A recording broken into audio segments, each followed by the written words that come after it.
토기장이가 진흙 한 덩이로 하나는 귀 있을 그릇을 하나는 천 있을 그릇을 만들 권한이 없느냐. 만일 하나님이 그의 진노를 보이시고 그의 능력을 알게 하고자 하사 멸하기로 준비된 진노의 그릇을 오래 참으심으로 관용하시고 또한 영광 받기로 예비하신 바 긍휼의 그릇에 대하여 그 영광의 풍성함을 알게 하고자 하셨을지라도 무슨 말을 하리요. 이 그릇은 우리니 곧 유대인 중에서뿐 아니라 이방인 중에서도 부르신 자니라. 아멘. 로마서는 크게 두 부분으로 우리가 나누어서 볼 수가 있습니다. 교리적인 부분과 실행적인 부분인데요. 교리적인 부분은 로마서 1장부터 8장까지 기록이 되어 있고, 실행적인 부분은 로마서 12장부터 16장까지 기록이 되어 있습니다. 오늘 본문 말씀 로마서 9장부터 11장까지는 삽입장이라고 할 수 있습니다. 삽입장. 로마서 9장 3절 봅니다. 나의 형제 곧 고륙의 친척을 위하여. 또 4절 보니까 그들은 이스라엘 사람이라. 9장부터 11장까지는 이렇듯 로마서를 기록한 사도 바울이 표면적 유대인 안에서 그들의 고륙, 곧 이스라엘 사람들, 표면적 유대인들에 대한 글을 기록을 하고 있는데, 이와 같은 글을 기록하면서 오늘 본문 이 그릇은 우리니라고 말을 하고 있습니다. 로마서 9장 11절 봅니다. 9장 11절. 그 자식들이 아직 나지도 아니하고 무슨 선이나 악을 행하지 아니한 때에 택하심을 따라 되는 하나님의 뜻이 행위로 말미암지 않고 오직 부르시는 이로 말미암아 서게 하려 하사. 또 13절 보니까 기록된 바 내가 야곱은 사랑하고 에서는 미워하였다 하심과 같으니라.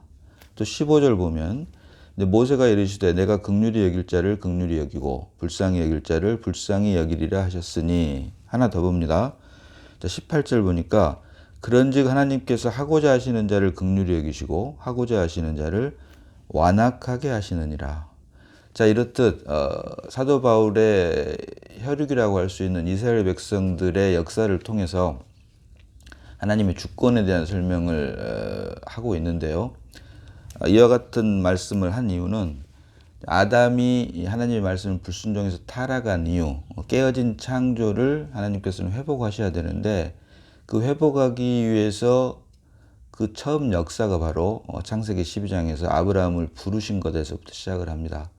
그래서 아브라함과 이삭과 야곱으로 이어지는 이스라엘 백성들, 이것을 우리가 표면적 유대인이라고 하는데요. 이 표면적 유대인, 곧 그 중에서도 특별히 아브라함을 부르신 이유는 오늘 방금 읽었다시피 로마서 9장 11절에 말하는 것처럼 하나님의 뜻이 행위로 말미암지 않고 오직 부르시는 이로 말미암아 서게 하려 하사. 갈대아 우르 메소포타미아에 살고 있던 아브라함을 하나님께서 부르셨습니다. 네, 로마서 8장 29절로 30절 보니까 하나님이 미리 아신 자들을 또한 그 아들의 형상을 본받게 하기 위하여 미리 정하셨으니 이는 그로 많은 형제 중에서 맏아들이 되게 하려 하심이니라. 이어지는 30절로 또 그렇게 미리 정하신 그들을 또한 부르시고 이렇게 부르셨습니다. 여기에는 어떤 행위가 아닌 오직 부르심으로 말미암아 부르시는 자의 뜻에 따라 불렀다. 결국 하나님이 미리 아신 자들을 또한 그 아들의 형상을 본받게 하기 위하여 미리 정하셔서 부르셨다. 이것은 어떤 행위가 아닌 부르신 이의 뜻, 결국 이것을 우리가 하나님의 주권이라고 하는데, 하나님의 주권에 의해서 표면적 유대인인 이스라엘 백성들의 조상이 되는 아브라함을 하나님께서 부르셨다. 그래서 이 부르심에는 어떤 행위나 열심이나 노력, 의지가 아닌 오직 부르시는 자의 뜻, 곧 하나님의 주권으로 말미암는다라고 말을 하면서 그렇게 연결이 되면서 이제 토기장이 비유가 나옵니다. 토기장이 비유가 나오고 오늘 본문 말씀에서 24절에 그 토기장이가 두 종류의 그릇을 만드는데 하나는 귀 있을 그릇이고 하나는 천 있을 그릇을 만든다. 그래서 귀 있을 그릇은 23절 보니까 또한 영광 받기로 예비하신 바 긍휼의 그릇에 대하여 그 영광의 풍성함을 알게 하고자 하셨을지라도 무슨 말 하리요 라고 말을 하고 있고, 천 있을 그릇에 대해서는 22절 보니까 만일 하나님이 그의 진노를 보이시고 그의 능력을 알게 하고자 하사 멸하기로 준비된 진노의 그릇을 오래 참으심으로 관용하시고 라고 비유로 대꾸해서 설명을 하고 있습니다.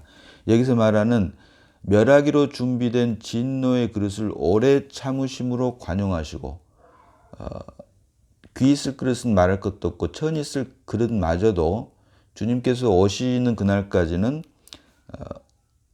오래 참으심으로 관용하신다라고 말을 합니다. 자, 베드로후서 3장 7절 봅니다. 베드로후서 3장 7절.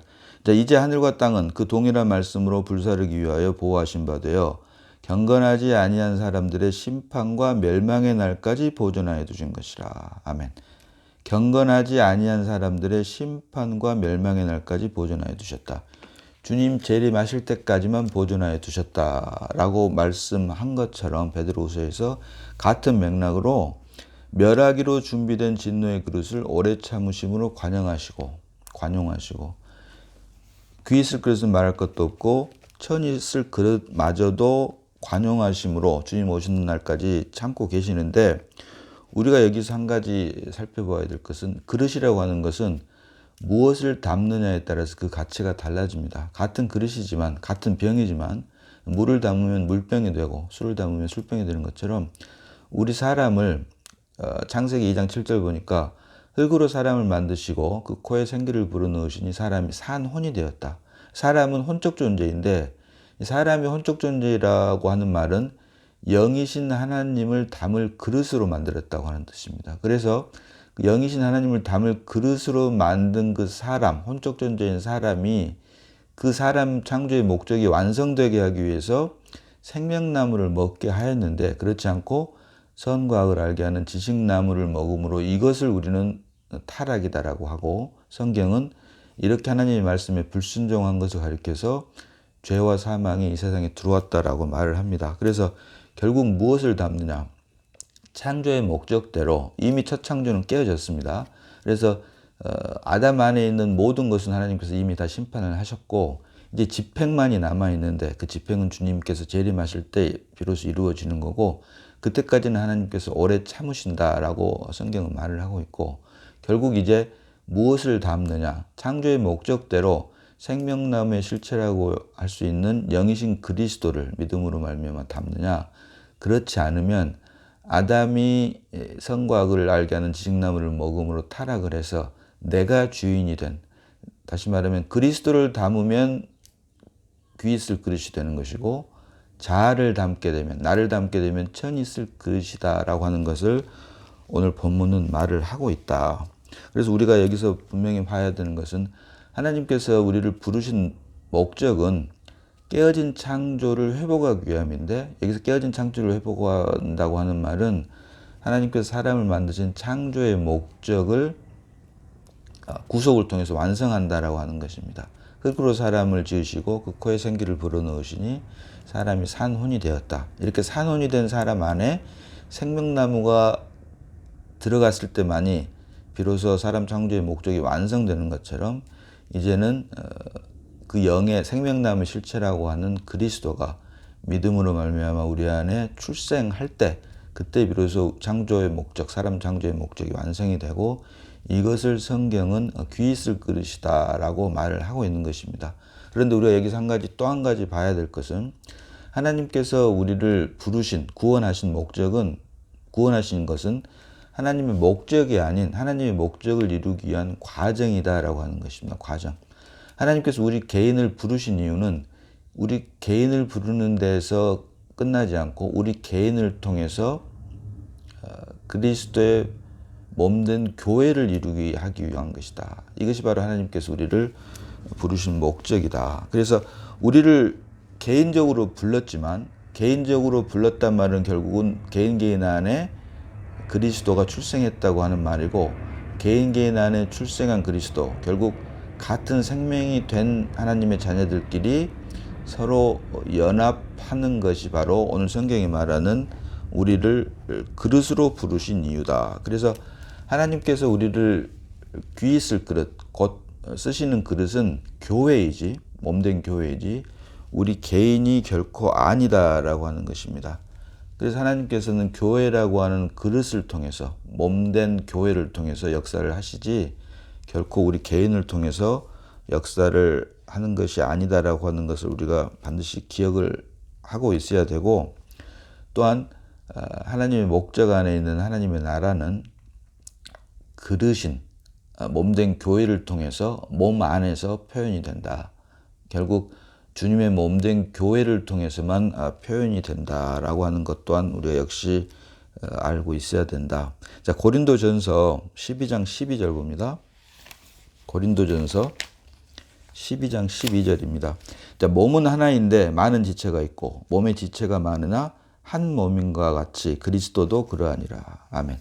자, 이처럼 하나님께서 우리를 개인으로 부르셨지만 개인으로 부르신 것은 소극적인 방면이고, 적극적으로 이제 우리 안에 출생한 그리스도로 말미암아 몸된 교회를 세우기 위해서 우리를 부르셨는데, 이것을 오늘 본문은 그릇이다라고 표현을 하고 있는 것입니다.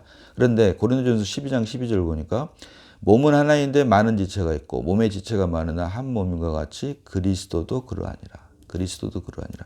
여기서 보니까 그리스도도 그러하니라라고 했는데요.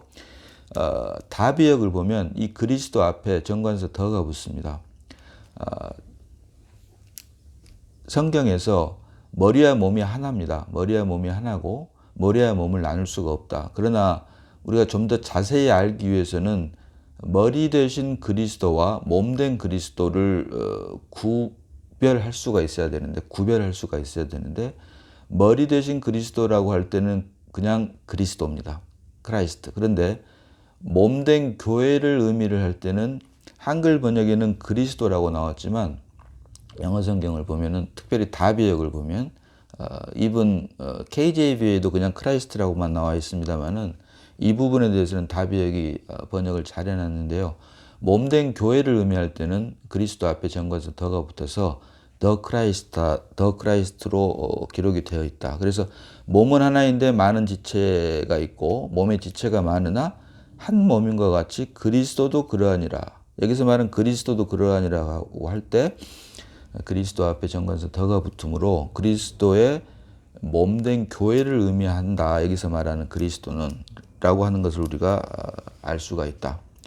자, 이처럼 몸은 하나지만 지체가 여럿인데, 이 지체에는 여러 지체가 있습니다. 눈도 있고 귀도 있고 코도 있고 또 눈에 보이지 않는 여러 작은 지체가 있는데, 아무리 작은 지체라고 할지라도 기능이 없는 지체는 없다.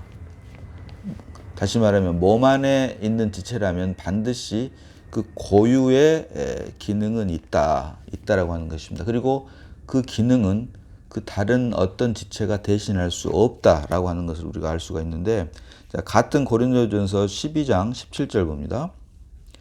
자, 만일 온몸이 눈이면 듣는 곳은 어디며 온몸이 듣는 곳이면 냄새 맡은 곳은 어디냐. 또 22절 보니까 그뿐 아니라 더 약하게 보이는 몸의 지체가 도리어 요긴하고, 23절로 우리가 몸에 덜 귀히 여기는 그것들을 더욱 귀한 것들로 입혀주며 우리의 아름답지 못한 지체는 더욱 아름다운 것을 얻느니라 라고 말을 하고 있습니다. 그래서 몸은 하나지만 여러 지체가 있고 그 여러 지체 중에 귀하게 보이지 않는, 아무리 작게 보이는 지체라고 할지라도 각자의 기능은 있고, 여기서 중요한 것은 그 각자의 지체가 가지고 있는 기능은 그 다른 지체가 그 기능을 대신할 수 없다. 예를 들어서 눈이 귀를 대신할 수 없고 귀가 코를 대신할 수 없다.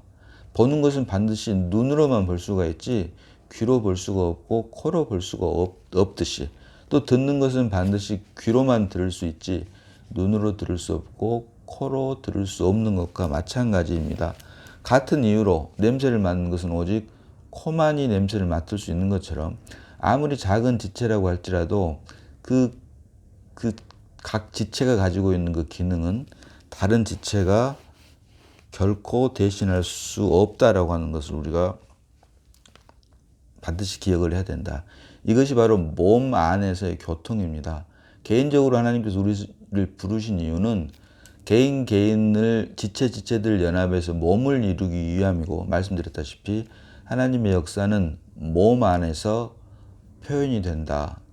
각 떨어져 있는 지체를 통해서 그리스도가 표현이 되는 게 아니라 몸을 통해서만이 그리스도가 표현이 된다라고 하는 것을 우리가 반드시, 그래서 결국 그리스도의 몸을 보았다라고 하는 말은 우리 안에 출생한 그리스도가 상당 수준 자랐다, 신앙이 자랐다라고 우리가 말을 할 수가 있다. 그래서 개인의 구원, 예수 믿고 거듭나서 개인적으로 기쁘고 행복한 것에만 그쳐 있다면 그것은 어떤 의미에서는 몸 안에서 지체들 간의 교통이 없기 때문에 생명이 없다라고 할 수가 있고, 이것을 다른 말로 하면은 교리적인 구원에만 머물러 있다라고 할 수가 있습니다. 그러나 몸을 보았다라고 하는 말은 결국은 지체들 간의 교통을 의미를 하는 것이고, 지체들 간의 교통은 서로의 생명이 지체와 지체 간의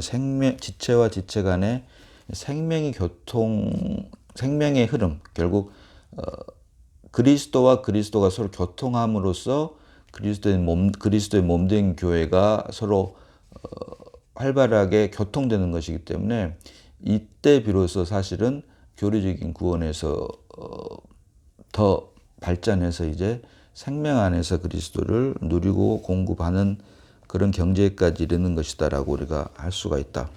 그래서 하나님께서 우리를 부르신 이유는 그리스도의 몸된 교회를 통해서 그리스도를 표현하기 위한 것인데, 오늘 본문은 이것을 우리는 이 그릇은 우리니라고 하면서 우리를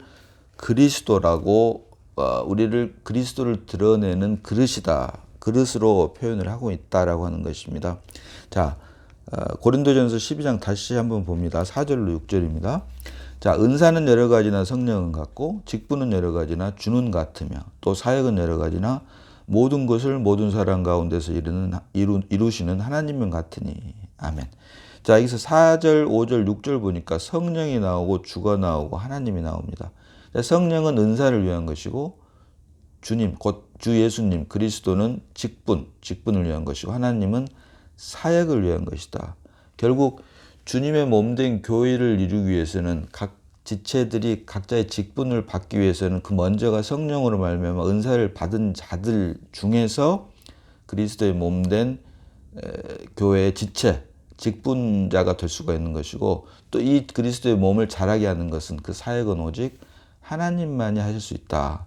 그래서 믿음의 단계로 봤을 때 개인적인 구원에 머물러 있는 사람들은 주님의 몸을 이룰 수가 없고, 이것은 어떤 의미에서는 교리적인 구원이다라고 할 수가 있다.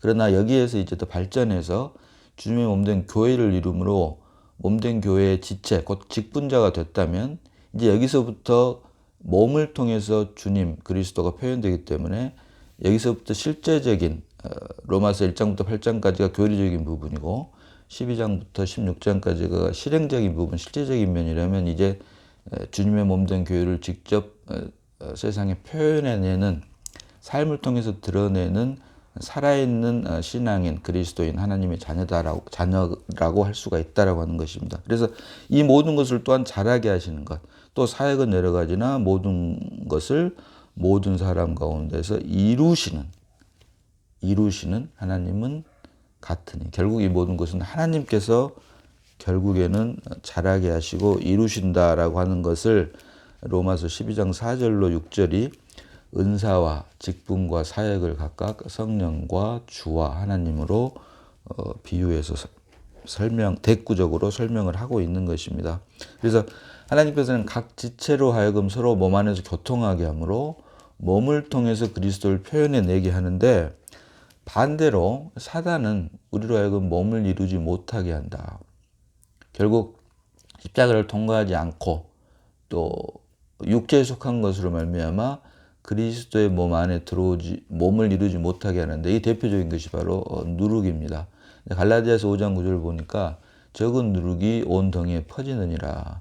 하나님의 생명으로 거듭나지 않은 사람들, 특별히 여기서 말하는 적은 누룩, 성경이 말하는 누룩은 보통 죄를 상징을 하는데, 여기서 말하는 적은 누룩은 사람들이 가리키는 교훈이라고 할 수도 있고, 또 처리되지 않은 자, 또 성령으로 말미암지 않은 육체적인 것, 또 십자가를 통과하지 않은 것, 이런 것들을 의미한다고 할 수가 있습니다. 그래서 오직 부활 생명으로 거듭난 사람들만이 연합된 지체 연합이 바로 그리스도의 몸된 교회인데, 거기에 하나님의 부활 생명이 아닌 육체에 속한 것, 또 자아에 속한 것들, 처리되지 않은 자아들이 교회, 주님의 몸된 교회 안에 들어왔을 때 이게 적은 누룩이 되고 온 덩이에 퍼지게 된다. 이렇게 되므로 주님의 몸된 교회에 해를 입힐 수밖에 없다라고 하는 것이고, 이것을 사단이 이용하는 거고, 또 이와 같은 예가 단적으로 보여주는 예가, 자, 마가복음 2장 21절 봅니다. 마가복음 2장 21절. 자, 생배 조각을 낡은 옷에 붙이는 자가 없나니 만일 그렇게 하면 기운 새 것이 낡은 그것을 당기어 헤어짐이 더하게 되느니라. 아멘. 이 말씀은 우리가 익히 아는 말씀입니다. 생배 조각을 낡은 옷에 붙이는 자가 없다. 보통 이렇게 알고 있습니다. 당연하게 생각을 하는데, 여기서 우리가 한 단계 더 깊숙이 들어가 보면 여기서 말하는 생배 조각은 문자적으로도 물론 그렇지만 여기서 말하는 생배 조각은 원문을 보니까 가공되지 않은이라고 하는 뜻입니다. 가공되지 않은. 다시 말하면 여기서 말하는 생배 조각은 십자가를 통과하기 전에 육신 안에 있었던 그리스도를 말을 합니다. 여기서 말하는 생배 조각은. 누차 말씀드리지만 고린도 후서 5장 16절 보니까 그러므로 우리가 이제부터는 아무 사람도 육체대로 알지 아니하노라. 비록 우리가 그리스도도 육체대로 알았으나 이제부터는 이같이 알지 아니하노라. 같은 그리스도이지만 두 종류의 그리스도인이 있다. 독생자 예수로만 믿고 있는 그리스도인이 있고 맏아들 되신 그리스도를 믿고 있는 그리스도인이 있는데, 전자 곧 예수 그리스도를 독생자로만 알고 있는 사람들이 바로 생배조각, 문자 그대로 생배조각대로 알고 있는 사람들입니다.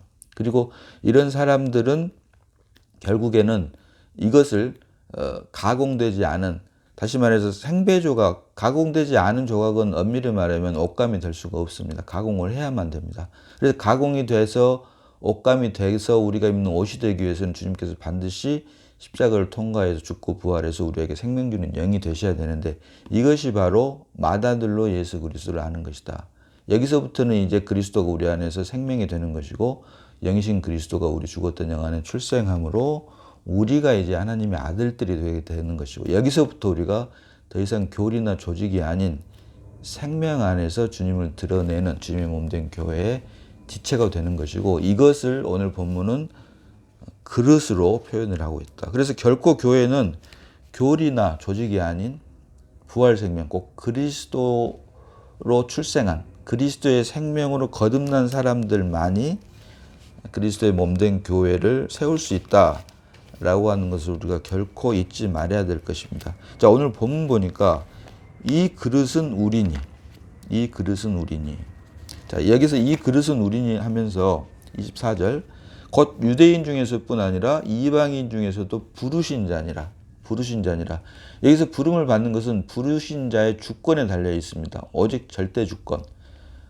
아브라함을 부르신 것처럼, 또 태어나기도 전에 행위에 말미암지 않고 부르신 자의 오직 부르시는 이로 말미암아 서게 하려 하심이라라고 하면서 야곱은 사랑하고 에서는 미워하셨다 합니다. 자, 이것을 처음 시작한 것이 바로 아브라함입니다. 아브라함을 통해서 아브라함을 믿음의 조상으로 세우고, 이제 믿음을 통해서 모든 이방인들 중에서도 부르심으로, 오늘 본문 보니까 곧 이 그릇은 우리니 곧 유대인 중에서뿐 아니라, 아브라함과 이삭과 야곱으로 이어지는 유대인 중에서뿐만 아니라, 이건 표면적 유대인이고, 이방인 중에서도 부르신 자니라. 곧 약속으로 말미암아 하나님의 자녀가 된 우리들을 가리켜 통틀어서 유대인과 이방인 중에서 부르신 이들을 통틀어서 그릇이다라고 한다. 그리고 이 그릇이 바로 귀 있을 그릇이고, 이 귀 있을 그릇이 결국엔 주님의 몸된 교회인데, 주님의 몸된 교회를 오늘 본문은 그릇으로 말을 하고 있다라고 하는 것입니다. 말씀드렸다시피 무엇을 담느냐에 따라서 그 가치가 결정이 됩니다. 물을 담으면 물병이 되는 것이고 술을 담으면 술병이 된다. 하나님께서 사람을 창조하신 창조의 목적은 생명나무를 먹게 함으로 하나님을 담을 그릇으로 만드는 혼적 존재인 사람 안에 내가 주인이 아닌 그리스도가 주인, 곧 하나님이 우리 사람을 통해서 드러나기 위해서 사람을 만드신 것이 바로 사람 창조의 목적이고, 이렇게 해서 개인적으로 부른 창조의 목적이 완성되면 이 사람들을 지체로 지체들의 연합인 몸을 통해서 머리 대신 그리스도를 드러내는 교회, 곧 그 그리스도, 더 크라이스트가 바로 주님의 몸된 교회이고, 그래서 그리스도와 그 그리스도는 결코 분리될 수 없고 하나다라고 하는 것입니다. 이렇게 됐을 때 이것이 바로 이 그릇은 우리니 라고 하는 말씀이 응하게 되고, 이랬을 때 깨어진 창조가 구속을 통해서 완성됨으로, 창조 안에서의 생명이 유한한 생명이었다면 이제 구속 안에서 우리의 생명은 무한한 생명. 왜? 창조된 생명이 아닌 창조되지 않은 생명으로 말미암아 이룬 몸이기 때문에 주님께서 재림하시게 되면 부활의 몸을 입고, 흙의 몸이 더 이상 아닌 부활의 몸을 입고 주님과 함께, 그리스도와 함께 영원히 왕노릇하게 되는 이 엄청난 은혜를 오직 믿음으로 말미암아 우리에게 이루시고 또 이루어 가시는 하나님 아버지께 우리가 감사와 찬양과 영광을 드릴 수밖에 없게 되어 있다라고 하는 것입니다. 그래서 이 그릇은 우리니, 곧 유대인뿐만 아니라 이방인 중에서도 부르신 자니라. 이 말씀이 얼마나 귀하고 복된 말씀인지를 다시 한번 우리가 깨닫게 됩니다. 자, 에베소서 4장 15절로 16절 말씀 읽고 기도하겠습니다. 에베소서 4장 15절로 16절입니다. 자, 오직 사랑 안에서 참된 것을 하여 범사에 그에게까지 자랄지라. 그는 머리니 곧 그리스도라. 그에게서 온 몸이 각 마디를 통하여 도움을 받음으로 연결되고 결합되어 각 지체의 분량대로 역사하여 그 몸을 자라게 하며 사랑 안에서 스스로 세우느니라. 아멘. 자, 하나님 아버지 은혜를 감사합니다. 아버지 말씀을 잠시 묵상했습니다. 유대인뿐만이 아니라 이방인 중에서도 부르심으로 우리로 그릇 삼으시고, 이 그릇이 결국 주님의 몸된 교회임을 말씀을 통해서 저희들로 하여금 보게 하시고, 그 안에 하나님께서 창세전부터 우리를 부르신 기쁘신 예정 안에, 그 예정 안에 우리가 포함되어 있음을 말씀을 통해서 보게 하시고, 또 이를 위해 하루하루 나는 죽고 그리스도만 살아내므로 주님께서 우리를 부르심의 목적을 하루하루 이루어 가심을 감사를 드립니다. 첫사람 아담으로 인해 깨어졌던 첫 창조가 예수 그리스도로 말미암아 회복되고 완성됨으로 나는 죽고 그리스도만 우리를 통해서 존귀케 되고, 이로 인해 오직 하나님 아버지께만 영광과 감사와 존귀와 찬양을 드리는 저희들 모두가 다 되게 해주심을 감사드리옵고, 우리를 구원하신 예수님 이름으로 기도드리옵나이다. 아멘.